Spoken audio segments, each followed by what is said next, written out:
Okay, so Samsung just released the S25 and S25 Ultra, and the only question that Samsung fans and Apple fans are asking is Samsung becoming Apple?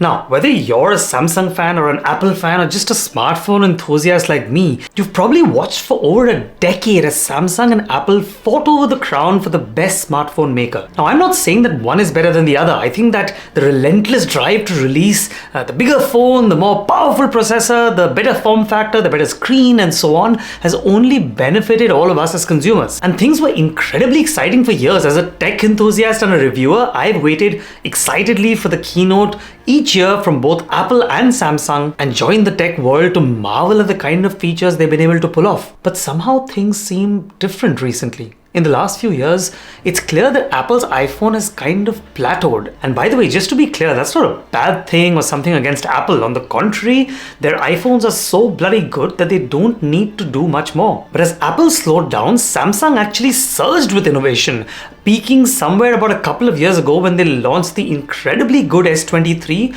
and then followed it up with the ultimate phone, the S24 Ultra, which in a lot of ways reached some kind of peak smartphone. I mean, it literally got almost every smartphone award that year. It was like the Titanic of smartphones. But then they launched the Samsung S25 this year, and something really weird happened. Samsung suddenly did an Apple, launching a phone that was not very different from last year and in some small ways actually worse. Now, even the most passionate Samsung fans are finding it hard to speak well of this one. And mind you, the S25 Ultra is a fantastic phone. It's just an anti-climax compared to last year. It's very hard to beat the S24 Ultra. So this is a bad thing, right? Samsung becoming the thing that Samsung fans hate, which is Apple? Does this mean that no one's going to bother to innovate anymore? Is the consumer going to lose out? I don't think so. I think the answer is exactly the opposite. I think this might be the reason that you see even more features and innovation coming up. Okay, I suppose when I say something counterintuitive like that, I should explain. So first, and let me get this out of the way to be really clear, the Samsung S25 Ultra is a killer phone. And yes, I know it doesn't have the Bluetooth S Pen from last year and we're all very upset about it. But look, objectively, it's an incredibly refined and good-looking phone that's super rugged and hard to scratch or damage, has a crazy good battery life, and amazing camera, an awesome new Snapdragon Elite 8 chip, and it's almost bezel-less screen that is so vibrant and so immune to reflections that to the point where you almost can't use any other phone after you've used this one, and the list goes on and on. And yet somehow everyone's disappointed. Why?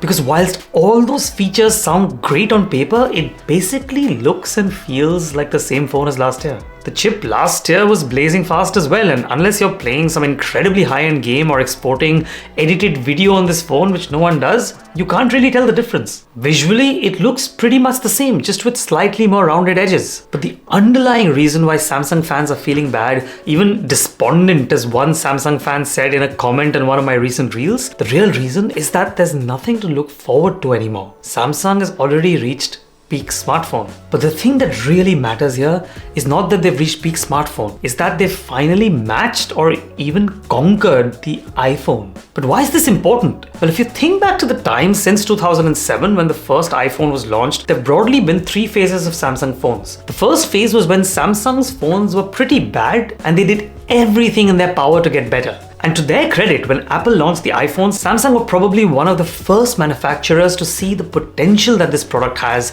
and were one of the first to throw their hat into the ring and make a smartphone themselves. The first proper one they made as an iPhone competitor was called the Samsung Galaxy S1, and it launched to a lot of fanfare, but it was, well, let's just say it wasn't an iPhone killer by any standard. Plastic build, a relatively small screen, a software that, while Android, was much worse than the reasonably polished experience on iOS. But it was a start, and it showed that Samsung had ambition. This era was defined by Samsung playing catch-up. They were constantly trying to match and eventually surpass Apple's innovation levels. They experimented with different designs, screen sizes, and features, and they were learning, evolving, and most importantly, always improving. And then came the second phase, and this is where things got interesting. Samsung finally started to find its own voice and its own identity. They weren't just copying Apple anymore. They started to innovate and come up with features that Apple had to copy.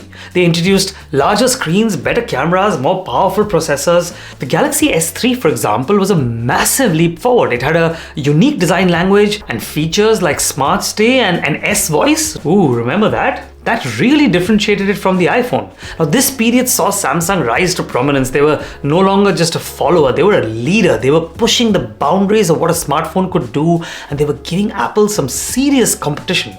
This was also when Android as an operating system started to come into its own. And instead of being generally compared to iOS, you know how people used to say that Android is less refined, has fewer apps, which don't scale well across different screen sizes. From Android being thought of as a budget iPhone, they started to come into a class of their own. And that brings us to the third and current phase. The phase where Samsung, in a way, has become the new Apple, and in many ways has built a flagship phone that's better than the iPhone. They've reached a point where their phones are so good, so refined, that incremental improvements are becoming harder and harder to achieve. And last year, they made the closest thing possible to the perfect phone, the Samsung S24 Ultra.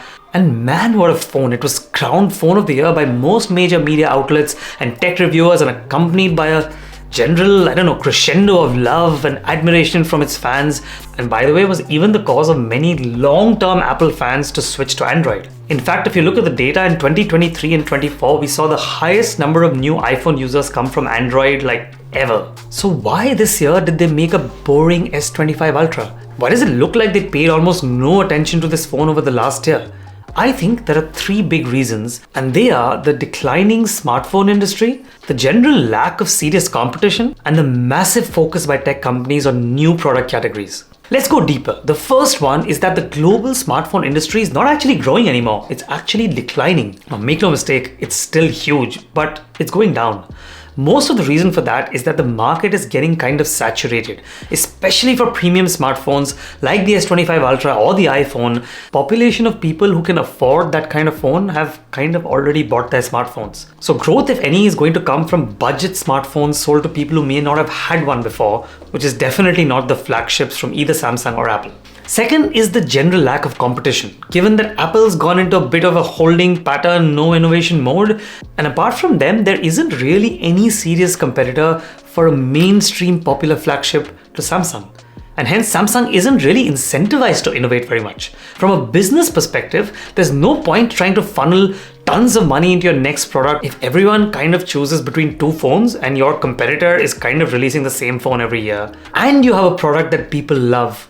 Why would you try to fix what's not broken? But if you look outside the main markets like the US and the UK, the real innovation is actually coming from phones that don't work well in these markets. Like the Huawei Mate XT for the amazing tri-folding phone, the Vivo X200 Pro for its incredible camera, which is far ahead of anything else, the Oppo Find N3, which is going to become the OnePlus Open 2, which is the thinnest and in some ways the best foldable on the market, and the OnePlus 13 with its insanely large new silicon carbide battery and incredibly bright screen. These phones, if they were mainstream in the US, the UK and Europe, might have forced Samsung's hand a little bit more. But given they have varying levels of challenges, especially in the US and the UK, Samsung can just sit tight and not have to focus much on the flagship anymore. So what does it focus on then? That brings us to the third and most important point: the incredible potential and growth in new products and services. On the hardware side, the smart glass industry is poised to explode soon, with Android XR being launched as a platform and Samsung already teasing its Muhan headset, with lots more to come from Meta, Google and Apple. And by the way, I have a full video on the incredible secret formula that would make smart glasses mainstream, and I think that Apple, Samsung and others should deploy it, and I'm going to leave a link to that up here. Another great example, by the way, is the multi-folding phones. Seeing the success of its rival Huawei in selling more than 1 million units in a month of almost a $3,000 phone, Samsung is planning to launch its own later this year, which might finally breathe some life into the otherwise dead foldable market. And on the software side, there's the challenge of making AI actually useful and start converting it from a free feature to a revenue stream. You might have noticed that Samsung carefully promised free AI on its phones only till 2025, after which they might want you to pay. But the real question is, can they make it useful beyond some image editing and making GIFs out of screenshots and come up with some use cases that people will actually pay a subscription fee for? What do you think are the biggest priorities that Samsung should be focused on? Are there other reasons I missed on why Samsung is becoming Apple? Let me know in the comments, and don't forget to watch the video on the secret formula for smart glasses. And if you like this video, do subscribe and leave some love in the comments. It's really a big encouragement for small creators like me. Thanks a lot and see you soon.